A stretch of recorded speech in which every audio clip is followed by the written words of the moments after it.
بسم اللہ الرحمن الرحیم۔ حضور کریم صلی اللہ علیہ وسلم پر ہر بار کی طرح جب سورہ دہر نازل ہو رہی تھی تو ایک سیاہ فام آدمی آپ صلی اللہ علیہ وسلم کے پاس بیٹھا ہوا تھا۔ آپ صلی اللہ علیہ وسلم نے تلاوت فرمائی، هل اتى على الانسان حين من الدهر، تو وہ پاس بیٹھا ہوا شخص آپ صلی اللہ علیہ وسلم سے سوالات کرنے لگا۔ اتنے میں جب عمر رضی اللہ عنہ نے اسے دیکھا تو اسے روکا اور کہا کہ آپ صلی اللہ علیہ وسلم پر بوجھ نہ ڈالو۔ آپ صلی اللہ علیہ وسلم نے فرمایا، اے ابن خطاب، اسے چھوڑو، اور پھر آیات کی تلاوت جاری رکھی۔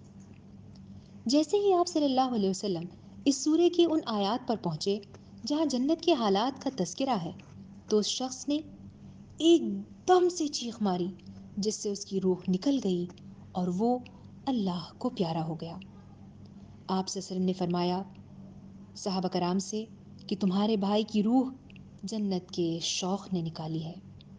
عزیز سامعین، کیا جنت واقعی میں اتنی خوبصورت ہے، اتنی حسین و جمیل ہے اور اتنی پیاری ہے کہ اس کے شوق سے ایک صحابی کی روح نکل گئی؟ آپ صلی اللہ علیہ وسلم نے ارشاد فرمایا کہ جنت میں وہی داخل ہوگا جو اس کی امید رکھے گا۔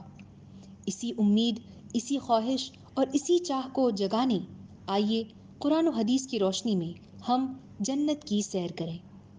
Join us for a 10-day series to explore Jannah in the light of Quran and Ahadith.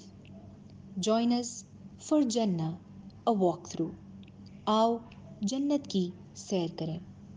جزاک اللہ خیراً، والسلام علیکم ورحمۃ اللہ وبرکاتہ۔